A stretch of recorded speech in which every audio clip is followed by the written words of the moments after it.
está bien, no hay problema. No hay Y problema. ya pueden continuar, disculpen. No te preocupes.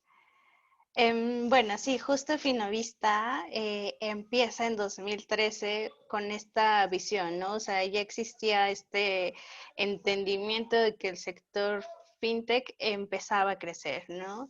Y bueno, nosotros somos una compañía de innovación que ayudamos a construir startups, pero también ayudamos a los corporativos a ese camino de innovación, ¿no? Ahorita estamos viendo que el sector financiero y asegurador pues sigue siendo muy tradicional, ¿no? Y ahora ya estamos viendo cada vez más que los corporativos también quieren empezar a innovar, que no se quieren quedar fuera de la fiesta que ya tienen las fintech y que más que verlos como una competencia, se están viendo como aliados, ¿no? De ser ese motor que les pueda dar innovación y que también puedan ya sea mejorar procesos, incrementar su propuesta de valor hacia los usuarios.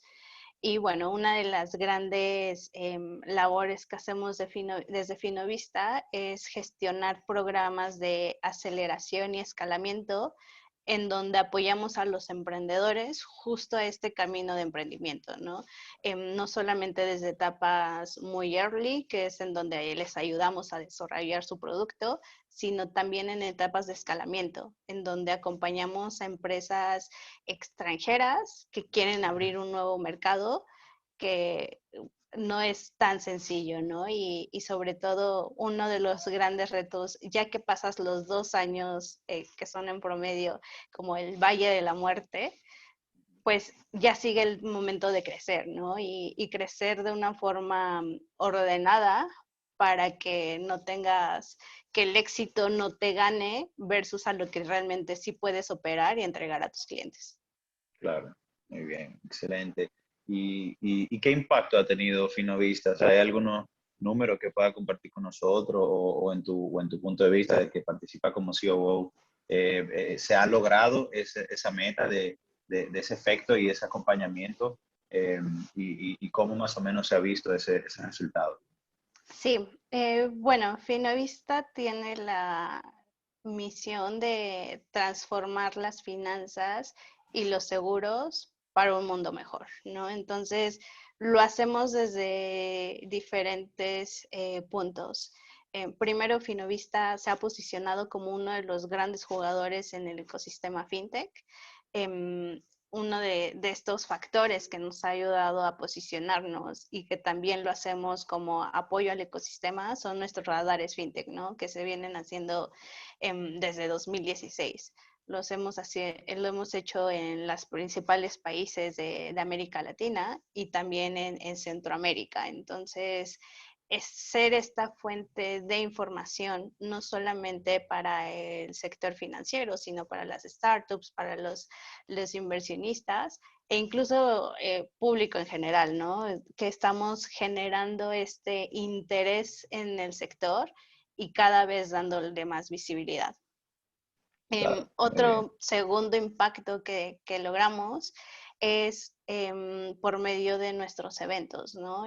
Uno de los grandes eventos que tenemos es FinoSummit y lo hacemos con el fin de unir tanto el mundo corporativo como al mundo de las startups, ¿no? Y hemos visto que dentro de FinoSummit se hacen muchas alianzas comerciales de colaboración y justo es como ese punto de encuentro en donde todos, tanto emprendedores, corporativos y demás, son iguales. Y bajar esas barreras de comunicación nos ayuda a que el ecosistema siga evolucionando, ¿no? Y no solamente sea un tema en México, sino que también lo hemos hecho en otras ediciones fuera de México. Claro. Otro de los impactos que tenemos es el ayudar a los corporativos, ¿no? Afortunadamente por medio de competencias, de proyectos en específico, también ayudamos a los corporativos en ese camino de innovación. Entonces, hemos trabajado con varios bancos y ahorita están empezando a implementar esas soluciones que estamos llevando a la mesa de soluciones fintech, ¿no? Y bueno, finalmente, del lado de las startups, pues como inversionistas hemos apoyado a 45 empresas en toda Latinoamérica, principalmente de origen mexicano, pero la verdad es que nuestro programa está abierto para toda Latinoamérica. Y bueno, gracias a estos programas de aceleración en donde hemos apoyado a estas empresas, también nuestro portafolio empieza a tener números muy importantes en temas de inversiones eh, y también en número de clientes, ¿no? Entonces, creo que estamos apoyando y generando este impacto desde diferentes verticales, pero al final todo está sumando al desarrollo de la región. Y cómo ustedes logran eso? Porque al final yo creo que por lo menos hablo de mi experiencia, uno generalmente como emprendedor no sabe, o sea, una vez uno tiene una idea, uno tiene algo que uno quiere empezar, ¿cómo llego a Finovista? O sea, ¿cómo conozco a Finovista? O sea, Finovista generalmente se comunican con las startups que ya están en algún tipo de exposure o el participando ya en el mercado con un producto, o realmente por eso sale lo que es el Startup Bootcamp, que para que precisamente las startups se sientan con un espacio libre donde puedan, aunque tengan simplemente una idea, pues contar con un programa que lo ayude a materializar esa idea. ¿Cómo funciona esa dinámica más o menos? Porque aquí en República Dominicana, por lo menos, se ha hecho mucho trabajo en lo que son esos eventos de innovación y de Startup Weekend y diferentes eventos donde emprendedores que ni siquiera se consideran emprendedores todavía, pues van, miran lo que es el proceso de crear un producto, viven por lo menos en un fin de semana, como fuera, si yo empezaría en ese camino, ¿no? Entonces, ¿cómo Finovista, o sea, algún tipo de requerimiento, algún tipo de primer paso que hay que darse antes de entrar vamos a decirlo así, en el radar de Finovista, o para eso entonces nace lo que es Startup Bootcamp con ese propósito? Sí, bueno, en los radares de Finovista sí mapeamos a las empresas que ya son una empresa, ¿no? Y que ya llevan un par de meses de operación y que tienen un producto activo. Claro. Sin embargo, dentro de Startup Bootcamp, que es la aceleradora de empresas, Ujú. sí apoyamos en etapas como mucho más tempranas, ¿no? Por Ok, ejemplo, hemos claro. desarrollado hackatones que son justo con esa intención, ¿no? De si las personas tienen una idea, pero no saben por dónde empezar, o son muy buenos desarrollando, pero no tienen como esa parte de negocio tan intuitiva. Entonces, por eso hacemos los hackatones, ¿no? Para que sea como ese primer acercamiento al mundo de emprendimiento. Eh, Segundo, también nosotros hacemos mucho mentoring, ¿no? Muchas startups se acercan a nosotros justo con este objetivo. Y la verdad es que todo el equipo está dispuesto a dedicar ese tiempo para asesorar a las startups y darles como esos primeros pasos que tienen que dar, ¿no? Claro. Em, pero para ser parte de nuestro programa de aceleración o escalamiento en Startup Bootcamp, sí pedimos que tengan ya cierta atracción, ¿no? Es que sí sean una empresa early, pero que al menos ya tengan un equipo consolidado, una idea de negocio igual sólida, aunque apenas esté como en la etapa de go to market, Ujú. pero justo esto nos ayuda a dimensionar el acompañamiento que les daríamos, ¿no? Claro. Entonces, y bueno, también hacemos varios eventos abiertos justo para esas personas que tienen como esa intención de empezar a emprender, empiecen también a relacionarse con el ecosistema y también entender temáticas muy en específico. Sí. Entonces, creo que sí, ¿no? Tenemos como diferentes puntos de contacto dependiendo del tamaño de las startups. Sí, porque realmente algo súper importante es también, como tú dices, o sea, yo tengo que ser ya una fintech con cierta atracción, con un equipo formado, ¿no? Pero también llegar ahí de por sí es un reto. O sea, no es tan fácil. Bueno, imagino en México con 300, alrededor de 300 habitantes, 300 millones de habitantes, más o menos, es más fácil conseguir ese equipo que uno necesita y esa capacidad de que uno anda buscando para poder iniciar un equipo y una empresa, ¿no? Pero aquí en República Dominicana, en países más pequeños, Centroamérica, el Caribe, obviamente es un reto de por sí convertirse en una empresa y conseguir un equipo que se pueda ayudar, ¿no?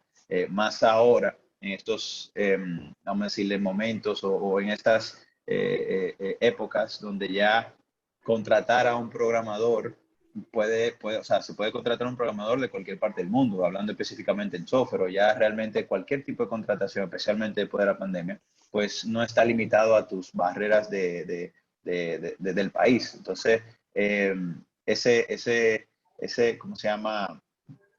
Ese proceso de creación de equipo, muchas veces también se reduce tu oportunidad cuando ese mismo equipo puede trabajar para una empresa en otro país o en otra área del mundo, obviamente con pagos mucho más, salario mucho más alto y seguros y un sinfín de seguridades que le brinda un trabajo, vamos a decirlo así, estable, que uno como fintech o uno como startup pues no tiene la capacidad de competir con eso. Entonces, en tu experiencia, ¿cómo los emprendedores logran ese primer paso de convencer a ese equipo de, mira, no trabajes para tal empresa o no te vayas a tal país a trabajar, sino que aquí tenemos una idea que podemos impactar la economía local, como tú mencionabas al principio, y vamos arriba, ¿no? O sea, ¿cómo tú crees, cómo tú has visto que eso generalmente se consolida y qué tips tú le puedes dar a aquellos emprendedores que ni siquiera todavía tienen ese equipo?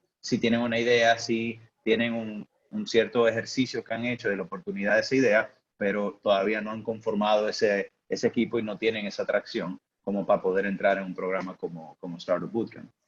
Ya, sí, creo que primero el reto de talento sí Esa es sigue la siendo palabra. Sí. a todo nivel LATAM, ¿no? Em, pero la mejor forma y la receta secreta para conseguir ese talento es igual, que la misión de lo que quieres resolver sea tan grande que las personas mueran por también ser parte de eso. Y me refiero a que muchas veces nos hemos encontrado, ¿no? Con emprendedores que tienen en mente una solución a X problema y se aferran a eso. Entonces, uno de los consejos que siempre les damos es no te enamores de la solución, Claro, enamórate del problema, bueno, porque correcto. problemas en América Latina hay Sobran, muchísimos, exacto, claro. sobran y literal, ¿no? Muchas veces dicen como es suficiente con que te subas al transporte público a recorrer una ciudad, observes y realmente vas a encontrar cantidad de problemas que hay por resolver, Claro, ¿no? claro, claro. Sí, Y como dicen por ahí, empezar a enfocarte en el por qué estás haciendo la cosa y cómo ese por qué puede pues inspirar a otras personas, ¿no? Porque no siempre es muy motivador trabajar para una empresa simplemente porque sí, porque se presentó la oportunidad y ya está, sino que llega un punto, y yo creo que se ha visto mucho últimamente, donde uno se tiene que sentir parte de un objetivo, parte de una misión y de un porqué que inspira y que también pueda generar cierto valor, especialmente en lo local, ¿no? Donde uno tenga la capacidad de ver ese valor y ese impacto de forma directa y no de que uno esté trabajando en una solución de un país que uno ni siquiera vive o no tiene la capacidad de ni siquiera disfrutar de esa solución, ¿no? O de la solución a un problema, como tú dices. O sea que eso yo creo que es un punto muy importante. Y en general, entonces, a ver, ¿de qué países generalmente provienen la mayoría de las empresas? Tú mencionaste México, obviamente, pero ¿ustedes han tenido experiencia con Centroamérica, el Caribe o algún otro país, República Dominicana en específico? ¿Han podido participar con algunas empresas de acá o todavía se ha enfocado mucho en México? no, gran parte de nuestro portafolio, bueno, digamos que el 50% de nuestro portafolio hoy en día sí son empresas mexicanas. Ujú. Otro porcentaje viene de Perú, Argentina, Chile, pero sí hemos tenido en las aplicaciones muchas empresas de Centroamérica, ¿no?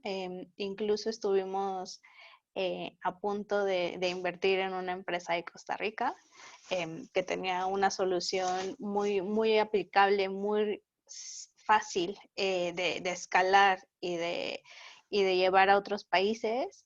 Entonces, realmente no estamos como centrados en México, ¿no? O sea, nuestros programas y todo lo que hacemos de Finovista, nuestra intención es que sea ese alcance global. Y creo que también es un poquito el mindset que traen las empresas, ¿no? Hoy en día les preguntas a los emprendedores de, oye, ¿de dónde es tu empresa? Claro, Y ellos te dicen, mi empresa es latinoamericana o mi empresa es global. Ya no se piensa que las empresas solamente tienen que operar en un solo país, ¿no? Y creo que esta visión mucho más grande de que su solución no solamente puede ser aplicable en una región o en un país, también ayuda a romper estas barreras, ¿no? Entonces, sí, la mayoría aún sigue tendiendo a ser empresas mexicanas, sobre todo por la cantidad de emprendimientos que están surgiendo claro, en el país, por claro. apoyos que se han dado, Sí. pero cada vez más estamos viendo empresas de otras latitudes que quieren empezar a jugar en los países que tienen más desarrollo en fintech, ¿no? Que son Sí, Brasil, México y Colombia. claro, claro. Sí, no, eso es así. Obviamente México, Colombia, Brasil, los países que tú mencionas, tienen mercados fintech mucho más desarrollados que el de nosotros, ¿no? Pero obviamente, precisamente por eso, una de las razones por la cual estamos teniendo este tipo de webinar, para impulsar ese emprendimiento y que la gente se anime.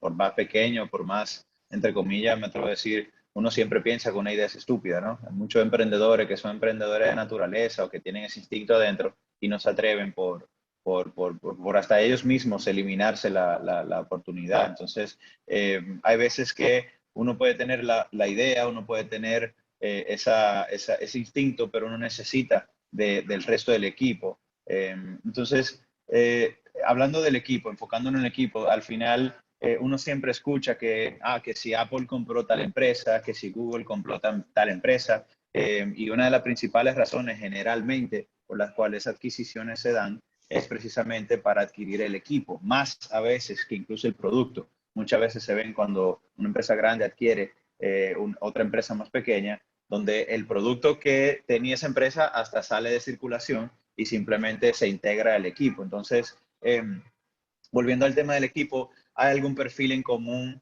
que en tu experiencia se haya visto que uno tiene que tener como CEO o como COO o como tecnología? Generalmente, ¿por dónde uno empieza a buscar? ¿No? O sea, primero busco un programador o tengo que hacer una serie de ejercicios antes de ni siquiera saber si mi idea vale la pena.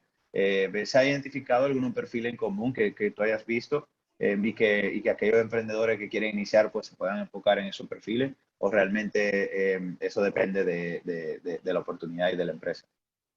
Sí, creo que hace un par de años existía como este estereotipo de, bueno, si estudias administración, economía, finanzas, ya, ¿no? Es tu obligación hacer una empresa.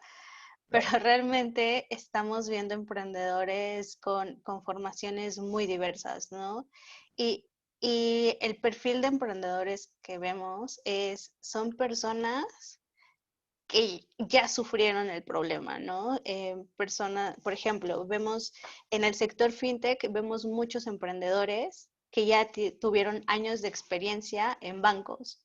Entonces, ya les tocó vivir toda la burocracia de un banco, ya les tocó vivir como toda la estructura rigurosa en un banco y ya tienen esa experiencia y también esa frustración de yo quiero hacer las cosas diferentes, sé que es posible hacerlo diferente, pero dentro de una institución tan grande no va a ser posible, ¿no? Entonces, el driver es hagámoslo. Ya tengo esa experiencia y sé que es un problema, hagamos las cosas diferentes. Entonces, sí claro. vemos emprendedores que ya tienen años de experiencia, más o menos la edad promedio está entre los 35 o 40 años de emprendimientos, al menos los que son mucho más estables.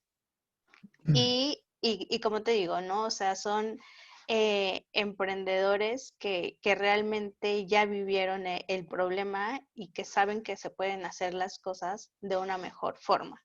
Claro, claro. Respecto a quiénes son las primeras personas en tu empresa, pues creo que yo no recomendaría emprender solo. Es muy Sí, duro. O sea, claro. emprender es muy duro y hacerlo solo es 5 veces más Sí, complicado, ¿no? es así, es así. Y creo que ahí está también el gran valor de lo que están haciendo ustedes desde la asociación, porque justo, ¿no? Es ese empezar a agrupar a estos emprendedores para que compartan experiencias. Una de las cosas que también nos ha funcionado mucho en los programas de Startup Bootcamp es justo eso, ¿no? En vez de escoger como a los mejores emprendedores, escogemos al mejor batch para que también entre ellos hagan ese acompañamiento y Claro, compartir experiencias, ¿no? claro. Y bueno, después de elegir a tus socios que realmente también deberían de tener el mismo amor por esa visión y por querer transformar alguna industria, después sigue la parte del equipo, ¿no?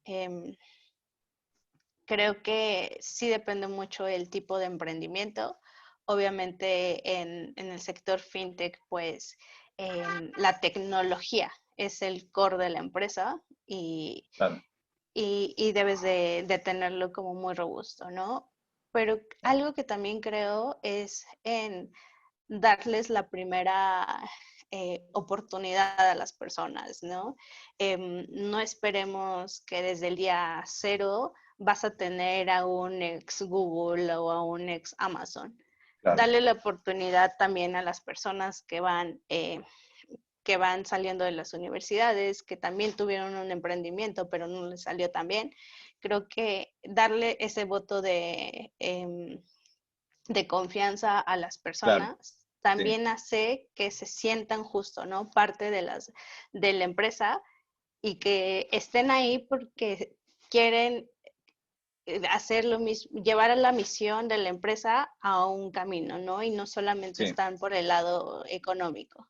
claro, sí, tú mencionas el tema ese tema es importante, porque también algo que, vamos a decirle, si se convierte o se ha convertido en una cultura de todo el tema de contratación y todo el tema de qué talento se necesita para una empresa o para un propósito, se empiezan a cuestionar el tema de si se graduó de tal universidad o si tiene un diploma en tal cosa.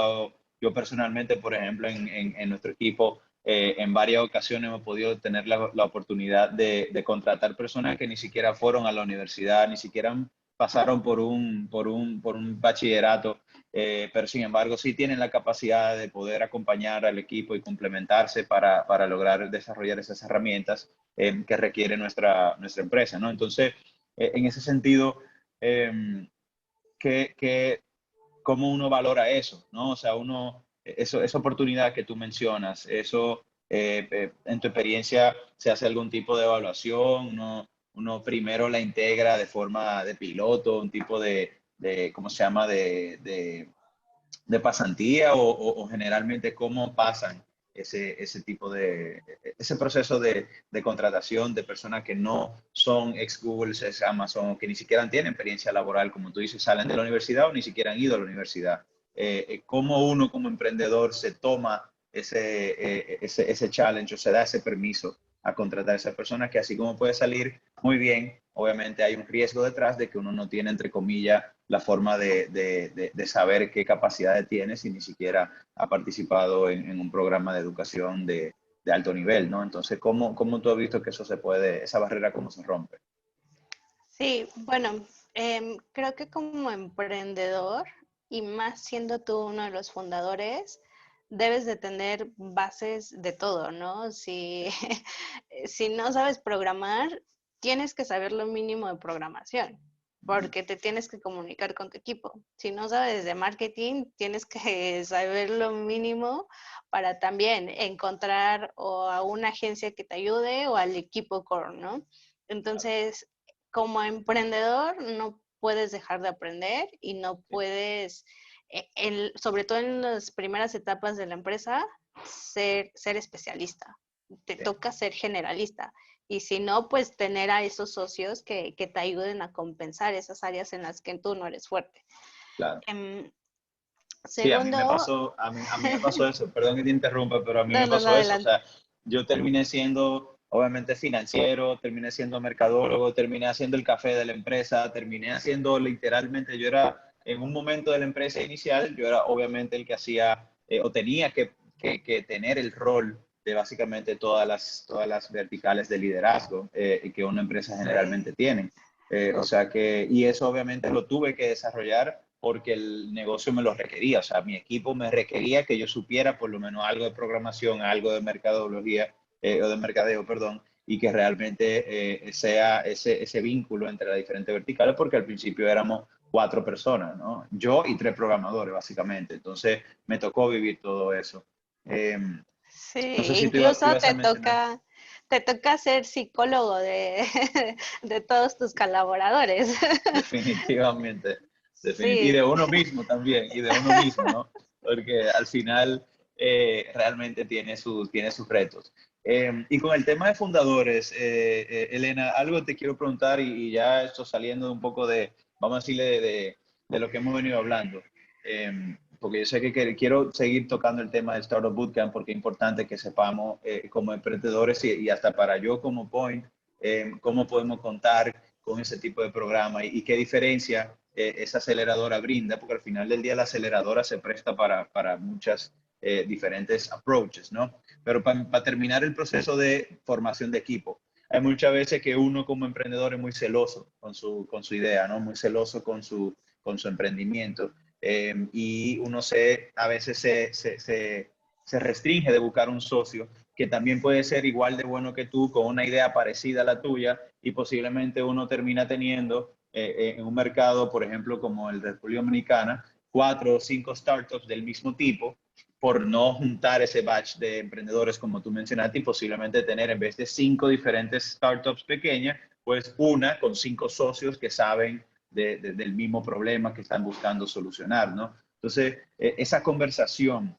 o ese approach, hay veces que uno siempre es el que tiene que tomar el primer paso y no siempre termina en una sociedad. Entonces, en tu experiencia, ¿tú has vivido ese proceso donde hay diferentes empresas en early stage que se juntan, se conocen, comparten ideas y de repente dicen, oye, vamos a asociarnos, vamos a hacer un solo startup, queremos participar o resolver el mismo problema, vamos a hacerlo juntos y vamos a iniciar este camino entre todos, ¿no?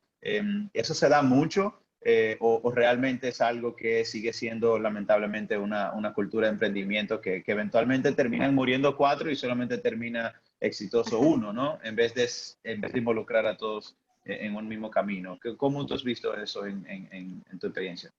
sí, creo que si todavía somos muy celosos de nuestras ideas, ¿no? Es que si la empiezo a sociabilizar, me la van a robar o demás. Claro, Y creo que ese es un gran, gran error, ¿no? Porque justo cuando estás comentando tu idea, pues primero lo más importante cuando estás empezando es el feedback, ¿no? Que no solamente sea como el feeling de, yo creo que es una buena idea, sino empezar a validar incluso con el feedback, ¿no? Y entre más personas y más lejanas sean esas personas a ti, va a ser de mucho más valor. claro. Entonces, creo que la primera recomendación sería ahí sociabilizar lo más posible, ¿no? Claro. Por ejemplo, en México, una de las grandes startups que tenemos es Lendera, ¿no? Y ellos empezaron primero como préstamos para las empresas, pero después empezaron a hacer crowdsourcing. Entonces, el fundador tenía esta idea, ¿no? De, bueno, empecemos a hacer préstamos, pero apalancados al capital de las empresas. y fue a Europa, fue a Estados Unidos a buscar una empresa que pudiera tener ese know-how y pudiera trabajar aquí en conjunto en México. Claro. Pasó de que un año después no encontré esa empresa. Sí. Y casualmente en un partido de fútbol con sus amigos, que llegó el amigo de un amigo, contó esta idea, ¿no? De, oye, yo quiero hacer una empresa de crowd leasing, Claro.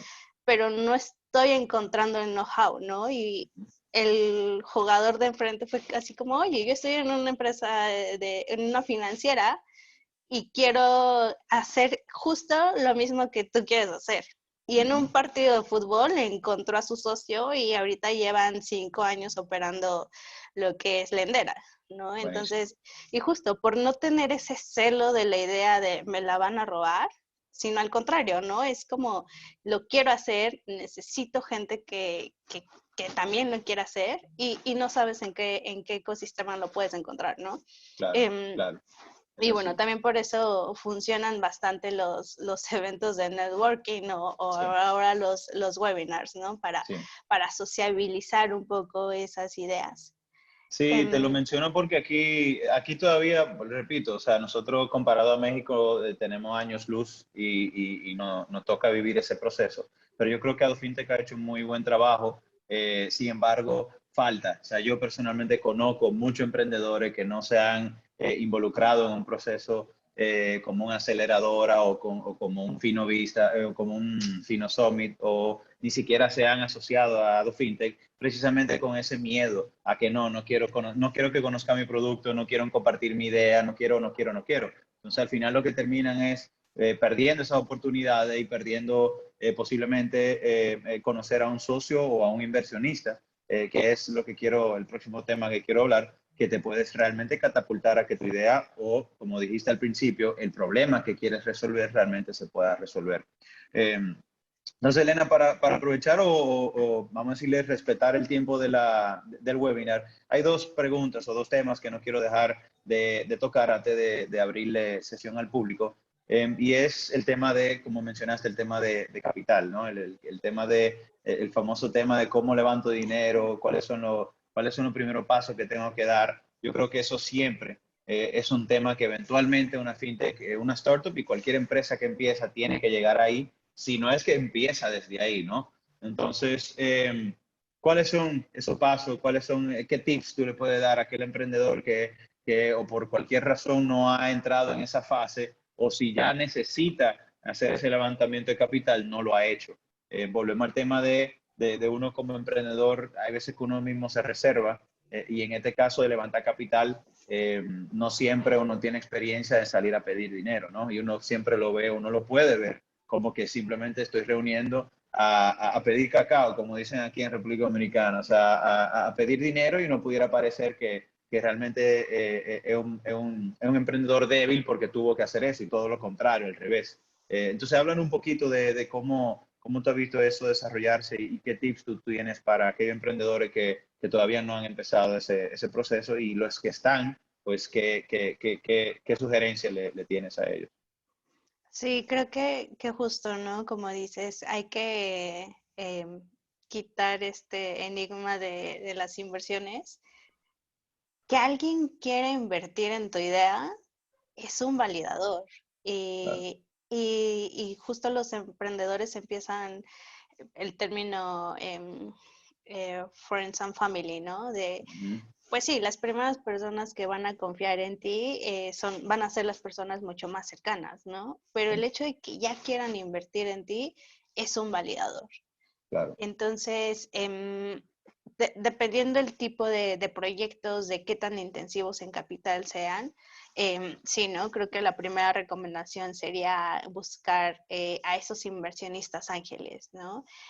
Creo que una de las características que ya empiezan a existir en el ecosistema latinoamericano y también como una señal de madurez es que los propios emprendedores ya están empezando a invertir, ¿no? Claro. Obviamente son tickets pequeñitos y demás, pero al ya haber vivido la experiencia y entender lo duro que es ser emprendedor, también ya empiezan a apoyar a otros emprendedores, ¿no? Y claro, esto lo hacen por medio de sindicatos ángeles, de igual como ángeles individuales. Entonces, justo aquí también el valor del networking, ¿no? Es entre más cercano estés a otros emprendedores, no sabes si vas a encontrar un socio, no sabes si vas a encontrar un inversionista, o él mismo te puede referir a otros inversionistas, ¿no? claro, claro, Entonces, sí, el primer paso sería inversionistas ángeles.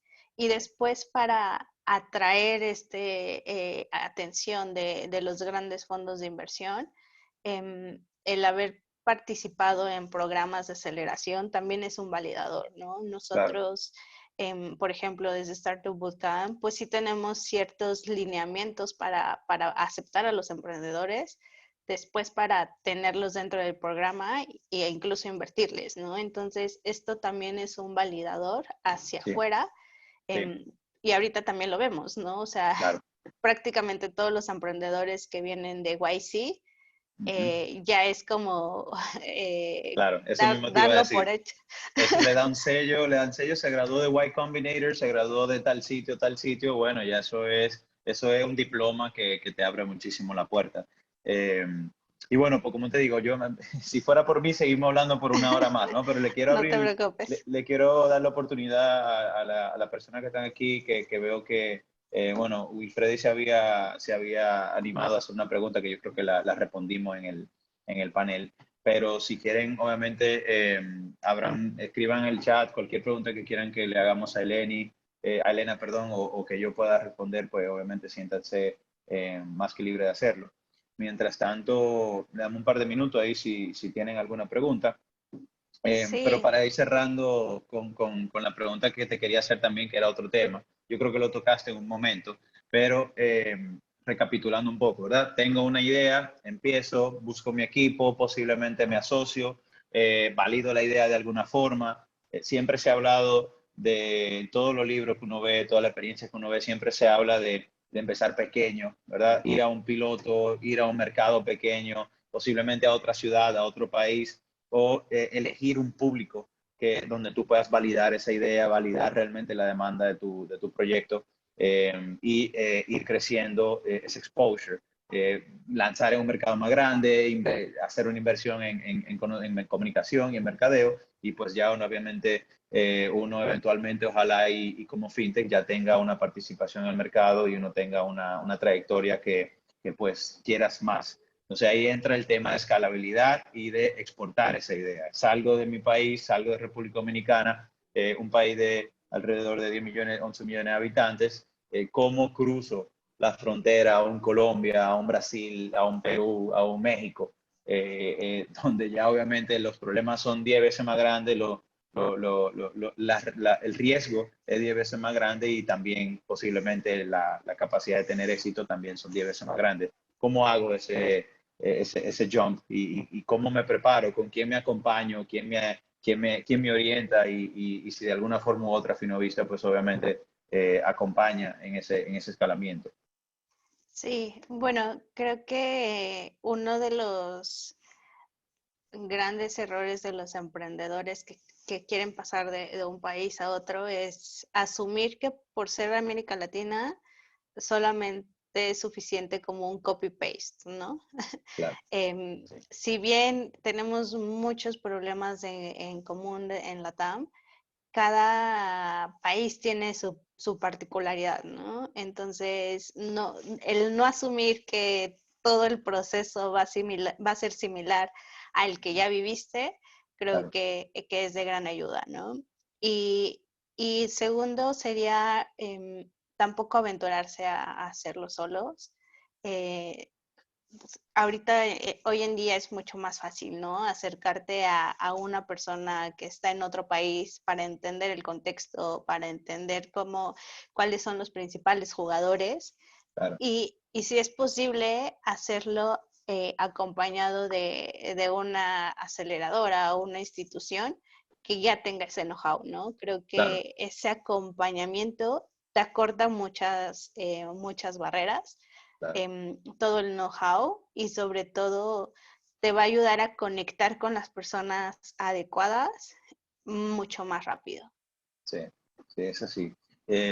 Yo personalmente, por ejemplo, algo, para mí, la red social más poderosa que existe en este mundo no es ni Instagram, no es TikTok, no es Twitter, nada de eso. Para mí, LinkedIn, por ejemplo, digo LinkedIn porque se me ha pegado decirle aquí formalmente LinkedIn, pero LinkedIn siento que es precisamente, bueno, obviamente además de una asociación como Adofintech, un programa como Finovista, LinkedIn te ayuda también a ver, mira, ok, quiero ver, conocer a tal persona o a una persona de tal empresa o quiero irme a tal país, ¿cómo me oriento? ¿Cómo empiezo? Yo creo que algo que para mí ha sido muy valioso es esa capacidad de tú ver que tú conoces a alguien que conoce a alguien, como tú dijiste ahorita, ¿no? Y yo creo que eso es súper valioso, y especialmente cuando uno quiere lanzar en otro país donde uno posiblemente no conoce mucho del mercado, no conoce mucho de la cultura y especialmente el tema regulatorio y qué se puede y qué no se puede hacer. O sea, porque ese modelo haya funcionado aquí en República Dominicana no significa que va a funcionar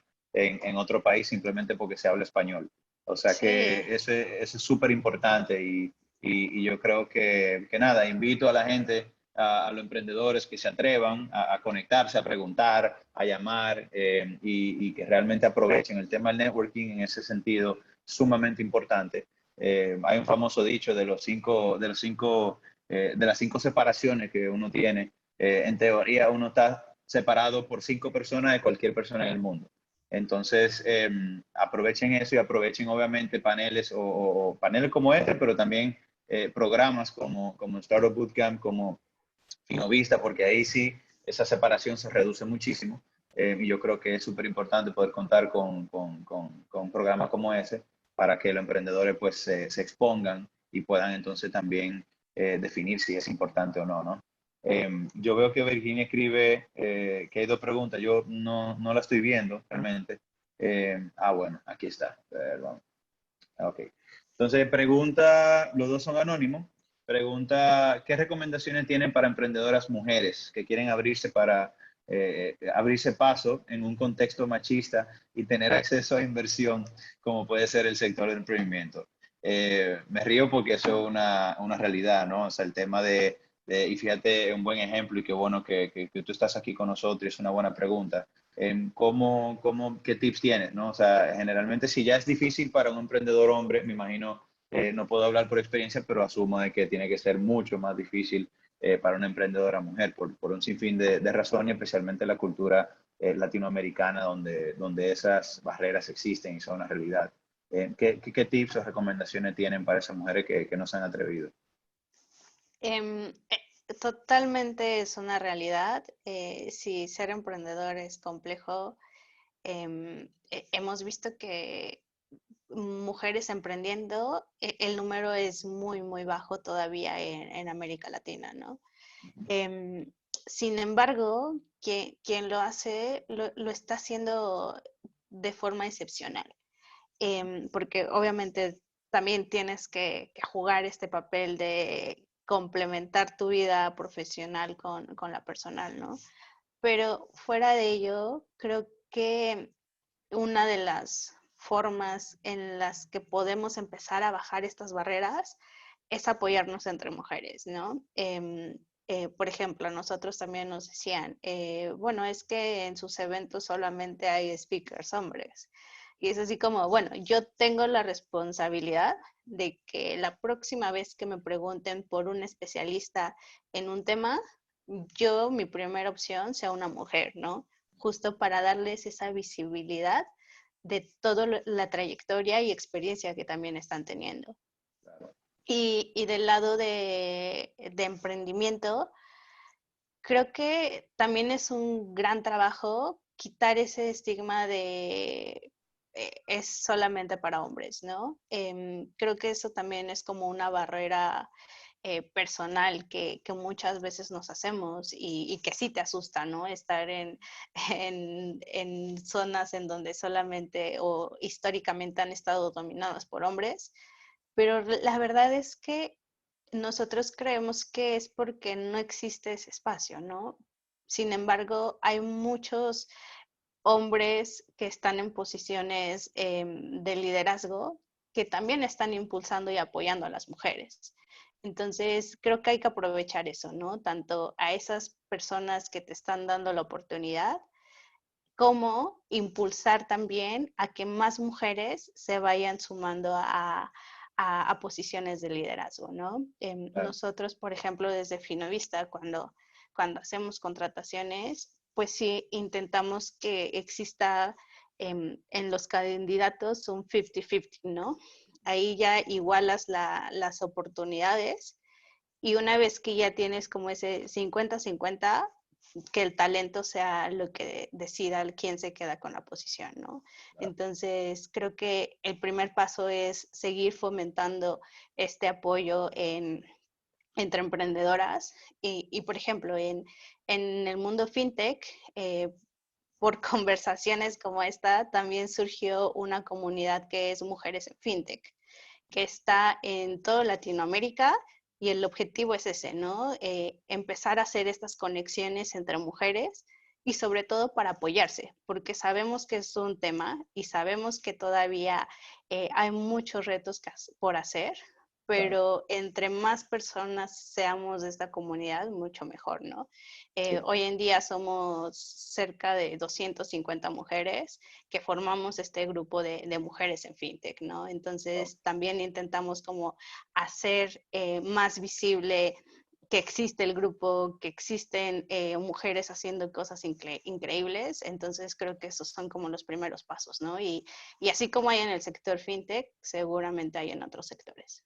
Claro, claro, sí, yo tuve la oportunidad aquí de conocer uno de esos grupos que está lleno de mujeres ex- excelentes y de grandes mujeres, o sea que no puedo leer el nombre, pero a esa persona que preguntó, yo creo que sería interesante que se comunique con nosotros a FinTech y que podamos hacer ese vínculo con esos programas que seguramente pues, pueden brindar ese apoyo y esa apertura para que encuentre su espacio, como tú mencionaste.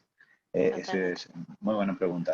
Em, Continuando la última pregunta, entonces Jacqueline pregunta, que yo creo que es bastante válido también y siempre es uno de los miedos que nosotros como FinTech tenemos, irónicamente, es el tema de los bancos, ¿no? Los bancos, considerando que tienen mucho mayor poder que las FinTechs, ¿qué oportunidades de éxito ven en una FinTech? ¿Qué recomendaciones tienen para esos casos donde uno como FinTech compite directamente con un banco, especialmente en mercados como República Dominicana, donde los bancos obviamente tienen mucho poder y en un mercado tan pequeño como el de acá, pues al final te dejan muy poca oportunidad de tener éxito en ese sentido. Entonces, obviamente, así como nosotros aquí hablando entre fintechs, los bancos nos ven como amenaza porque tenemos la oportunidad de hacer la cosa mucho más rápido, con mucho más dinamismo y con mucho más, en cierto sentido, humanidad que los mismos bancos que han generado eh, todas, sus, eh, todas sus reputaciones por diferentes razones. Pero al final, ¿qué oportunidad tú le ves? O sea, como dice el dicho, si no lo puedes vencer, te unes a ellos, realmente te lo llevas de enfrente, te le vas por abajo del radar. ¿Cómo se maneja o cómo tú sugieres que se maneje ese tema? Sí, creo que las fintech no deberían de ver a las instituciones financieras como un rival, sino como un aliado, ¿no? Un aliado que afortunadamente tiene también mucho que aprender del sector fintech. Correcto. Y las grandes ventajas que tiene una fintech ante una institución financiera es la innovación, porque tienen ojos frescos, no tienen todos esos sesgos tradicionales del sector. Segundo, la agilidad para hacer procesos. Tercero, la oportunidad de estar iterando siempre, ¿no? O sea, un banco difícilmente va a cambiar un producto financiero cuando una startup puede estarlo evolucionando cada vez que lo requiera y cada vez que lo necesite, ¿no? Y el cuarto es la cercanía que tienen las fintech con el usuario. Muchas veces a las instituciones financieras se les olvida o tienen como ya muy rígido el tipo de usuario que tienen, Sí, pero las fintech siempre están cerca del usuario y siempre lo están escuchando. Entonces, creo que esa es una de las grandes ventajas que también las instituciones financieras se están dando cuenta que están dejando de lado y que no van a poder hacer solos, y por eso están buscando a las fintech para hacer estas alianzas. claro, claro. No, definitivamente. También complementando eso, tú mencionabas ahorita el tema de que muchas veces quienes emprenden vienen de una institución ya donde viven esa burocracia, viven esos dolores y viven todo eso que tú estás mencionando. Y yo creo que también aquí localmente muchas de las fintechs tienen talento que ya han tenido experiencia en la industria bancaria, y yo creo que en ese sentido, nada, como tú mencionas, sería bueno también buscar esas personas o apoyarse en ese talento que posiblemente tienen esas frustraciones, siguen trabajando en bancos, siguen trabajando en ese mercado formal, y que también posiblemente los puedan ayudar en emprender ese negocio. Eso es lo primero. Lo segundo es que aquí localmente, Jacqueline, AdoFintech tiene miembros, básicamente todos los bancos principales de aquí del país son miembros aliados de AdoFintech, y realmente aquí se ha visto mucha disposición y muchas ganas de conocer qué se está moviendo. Recientemente incluso tuvimos un evento, se llama FinTech Market, donde la idea es que los bancos puedan aprender o conocer fintechs locales que brindan soluciones y brindan productos, donde los bancos puedan también participar y aliarse. Te hablo de experiencia donde obviamente un banco generalmente tiene muchas necesidades, tiene mucho conocimiento. Los bancos no son bancos de casualidad, hacen la cosa bien vamos a decirle así, muchas de las soluciones que ofrecen los bancos lo ofrecen por experiencia ya del mercado, ¿no? Entonces, una vez uno tiene esa oportunidad de aliarse a un banco o de poder colaborar con un banco, al final del día, como tú dices, hay más que ganar que perder. Pero también es cierto que los bancos sigue siendo una amenaza para el crecimiento de las fintechs, y yo lo que pienso es que no hay mejor manera de estar en una mesa o en un espacio común como lo es Ado FinTech, donde uno puede realmente medir esa oportunidad de negocio, y yo creo que hay de todo tipo de oportunidad en ese sentido también. Sí, y solamente agregaría una cosa, que es, no olvidemos que las empresas al final las hacemos las personas. Entonces, sí podemos Correcto, tener como el estigma de, bueno, X banco, X instituciones, tiene cierta característica, ¿no? Pero claro, ya claro. cuando te das la oportunidad de conocer a las personas que están dentro y te das cuenta de que las personas que están dentro también están luchando por hacer las cosas diferentes, ahí es cuando cambia totalmente este tema de si eres competencia o no. Al final, Claro. ambas partes quieren hacer algo por transformar el mundo. Y al Ujú. final, quienes quieren hacer eso somos las personas, no las Claro, instituciones. es así, es así. Y para cerrar, yo creo que ya se nos acabó el tiempo, pero para cerrar y aprovechar y responder puntualmente esa pregunta, yo creo que también un último punto es el tema regulatorio. O sea, generalmente las fintechs tienen la oportunidad de vivir en una sombrilla regulatoria un poco más relajada y un poco más permitiva con muchas cosas que la sombrilla regulatoria de un banco, ¿no?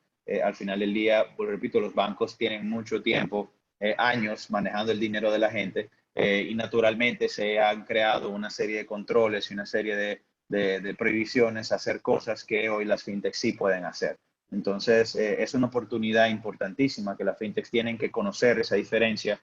No estoy diciendo que hagan cosas que no lo permite la ley, obviamente, pero sí hay un gap, el famoso loophole, que dicen por ahí, donde las fintechs pueden crear, innovar y realmente generar un valor que los bancos de cierta forma no lo pueden hacer. O sea que yo creo que ahí hay una pequeña ventana también, para que las fintechs puedan llegar a sitios donde los bancos o no pueden, o en muchos casos ni siquiera quieren, que también es el caso en muchas situaciones, en muchos productos también. Pues nada, Elena, muchísimas gracias. Ha sido un placer compartir contigo hoy. Es realmente para nosotros muy importante este tipo de webinar, educar el tema de educación, y que realmente aquellos emprendedores que están en su casa o están en una empresa trabajando, que tienen esa idea, tienen esa gana, pues yo creo que este tipo de webinar es muy importante para darles esa fortaleza y que se atrevan. Y aquellos que están emprendiendo, pues que no están solos. Al final yo creo que muchos de nosotros estamos aquí y tenemos ganas de hacer la cosa y es importante contar con personas como ustedes, programas como Startup Bootcamp y obviamente empresas como Finovista que nos acompañen y que nos puedan acompañar a nada, a crecer y establecernos como empresa. O sea que muchas gracias. No, un gusto poder acompañarlos. Muy bien. Gracias, Elena y a Fausto. Bueno, Elena, no sé si quieres dejar un mensaje final antes de cerrar formalmente el espacio. Sí, bueno, justo invitarlos, ¿no? A que sigan. Hay muchos locos queriendo ser emprendedores, no son los Sí, únicos, sí. entonces siempre busquen a esas personas que están buscando transformar el mundo. Y bueno, invitarlos, ¿no? A ser parte también de este networking en FinoSummit Connect, que será nuestra edición virtual que haremos desde Finovista el próximo 28, 29 y 30 de septiembre. Entonces, desde la asociación también les estaremos enviando una invitación y accesos preferenciales justo para que puedan unirse y seguir armando este networking que nos ayuda a todos. Gracias, Elena. Creo que Miguel, nuestro presidente, quiere decir algo también. Agradecer la participación de Elena, muy interesante todo, y a Fausto por la intermediación. Y realmente es una herramienta muy importante en Finovita y ponerte las puertas abiertas en Adofinte para ver en qué podemos colaborar, a ver si nuestras fintech pueden desarrollar o acercarse más a ustedes, principalmente para poder lograr ciertas asistencia o ayuda al crecimiento de las mismas. Es decir, para nosotros es muy, pero muy importante tener un vínculo muy, pero muy cercano con ustedes. Así que Totalmente, cuenta con ello. te dejo con el Bueno. compromiso público ahí de que nos apoyen en ese sentido. Bueno, gracias Totalmente. Miguel, Fausto y Elena. Invitar a todos los que nos estuvieron acompañando el día de hoy a que si quieren seguir participando de los eventos de AdoFintech, que nos sigan en nuestras redes en Instagram y en Twitter, AdoFintech _oficial, y también estamos en LinkedIn. Para los que llegaron tarde, van a poder encontrar el video de este conversatorio en nuestro canal de YouTube, así que le invitamos también a que lo visiten y a que nos sigan acompañando en futuros eventos. Feliz tarde. Bye, buen día. Gracias.